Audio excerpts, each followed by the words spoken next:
जो प्रेम गली में आया ही नहीं, प्रीतम का ठिकाना क्या जाने। जिसने कभी प्रीत लगाई नहीं, वो प्रीत निभाना क्या जाने।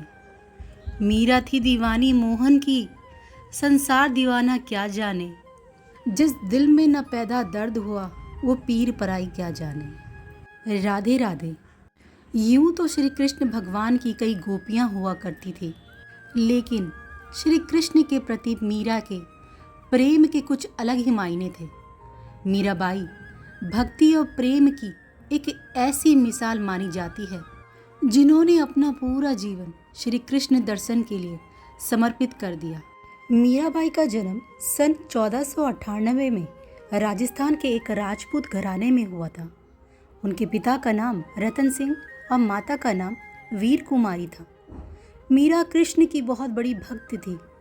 जब वह 4 वर्ष की थी, तब उन्होंने अपने घर के पास हो रहे एक विवाह को देखकर बेहद मासूमियत के साथ अपनी माँ से पूछा था कि प्यारी माँ, मेरा दूल्हा कौन होगा।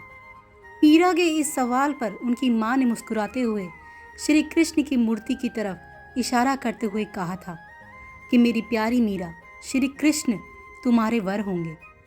जिसके बाद से ही मीरा श्री कृष्ण को अपना स्वामी मानकर उनके प्रेम में विलीन हो गई। कुछ समय बाद ही मीरा की माँ का निधन हो गया था। जब मीरा बड़ी हुई तो उनके मन में ये विश्वास था कि श्री कृष्ण उनसे शादी करने ज़रूर आएंगे। मीरा बेहद खूबसूरत और स्वभाव की कोमल थी। वह बहुत ही सुरीली आवाज़ में गाना गाती थी। लेकिन मीरा की शादी मेवाड़ के महाराणा सांगा के पुत्र राणा सांगा से हुई थी।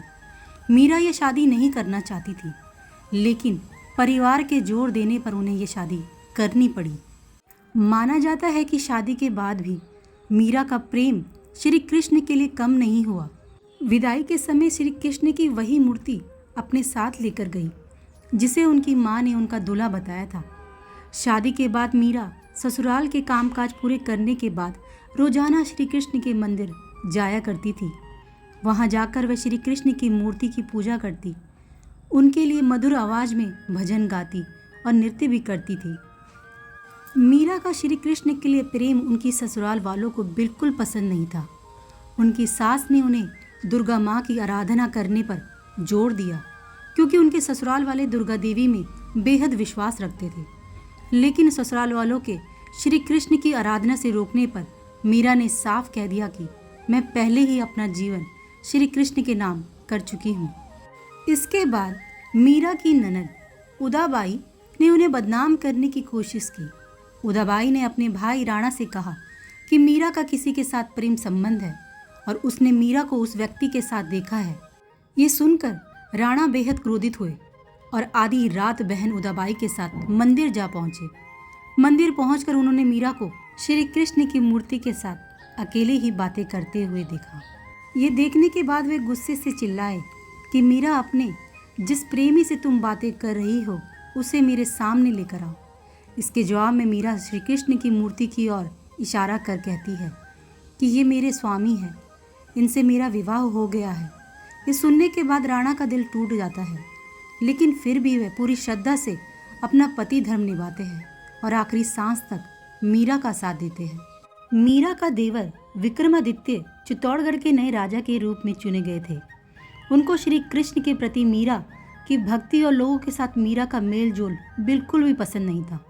उन्होंने मीरा को मारने के लिए फूलों के हार की एक टोकरी भेजी, जिसके अंदर जहरीला सांप था। मीरा ने जैसे ही टोकरी खोलकर देखी तो उसमें श्री कृष्ण की खूबसूरत मूर्ति फूलों के हार के साथ पाई। इसके अलावा विक्रमादित्य ने मीरा को मारने के लिए प्रसाद में भी जहर मिलाकर भेजा। मीरा जानती थी कि उस प्रसाद में जहर है, फिर भी मीरा ने वो जहरीला प्रसाद ग्रहण कर लिया, क्योंकि उन्हें विश्वास था कि श्री कृष्ण उनको जहर से बचा लेंगे। जब मीरा को मारने की कोशिशें हद से ज़्यादा बढ़ गई तो मीरा ने तुलसीदास को एक खत लिखकर उनसे उनकी राय मांगी। तुलसीदास ने जवाब में लिखा कि उन्हें त्याग दो, जो तुम्हें नहीं समझ सकते। भगवान के लिए प्रेम ही सच्चा प्रेम होता है, दूसरे रिश्ते झूठे होते हैं। मीरा का जीवन उस समय पूरी तरह बदल गया जब अकबर और तानसेन बेस बदल कर मीरा के गाने सुनने चित्तौड़गढ़ के मंदिर आ पहुंचे। उन्होंने मीरा के पवित्र चरण छूकर कीमती जौहरत की माला श्री कृष्ण की मूर्ति के आगे रख दी। जैसे ही राणा को ये सूचना मिली वे बेहद क्रोधित हो गए, जिसके बाद उन्होंने गुस्से से मीरा को कहा कि जाकर डूब मरो और जीवन में कभी भी अपना चेहरा मत दिखाना। तुम्हारी वजह से मेरी और मेरे परिवार की बहुत बदनामी हो चुकी है। मीरा ने राणा की कही बातों का पालन किया और वे गोविंदा गिरधारी गोपाल जपते जपते श्री कृष्ण के ख्यालों में नाचते गाते नदी की ओर बढ़ने लगी। जैसे ही मीरा ने नदी में कूदने की कोशिश की कि पीछे से किसी ने उनके हाथ को थाम लिया और वे गिरने से बच गई। मीरा ने मुड़कर देखा तो अपने प्रेमी श्री कृष्ण को पाया। श्री कृष्ण को अपने पास देखकर मीरा को विश्वास नहीं हुआ और वह श्री कृष्ण की गोद में बेहोश होकर गिर पड़ी। ये देखकर श्री कृष्ण मुस्कुराए और मीरा के कान में बोले, मेरी प्यारी मीरा, तुम्हारा जीवन नश्वर रिश्तेदारों के साथ समाप्त हो चुका है। अब तुम आज़ाद हो, खुश रहो, तुम मेरी हो और हमेशा मेरी ही रहोगी। इसके बाद मीरा वृंदावन चली गई। मीरा के वृंदावन चले जाने पर राणा वृंदावन आकर मीरा से माफ़ी मांगते हैं और अपने साथ चलने को कहते हैं, लेकिन मीरा साथ चलने से इनकार कर देती है कि मेरा जीवन श्री कृष्ण से जुड़ा है।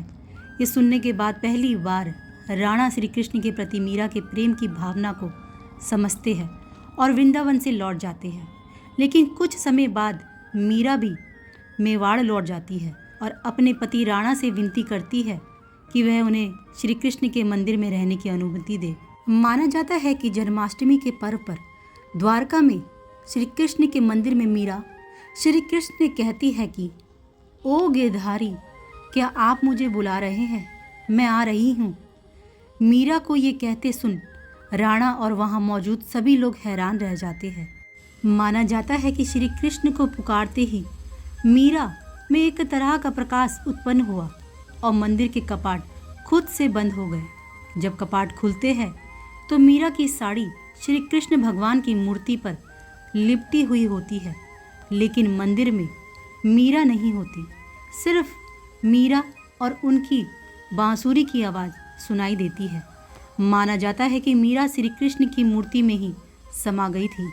इसीलिए तो कहा जाता है, निंदा से न डरियो, निंदा जल की धार, निंदा से जो डरती मीरा, कैसे होती पार।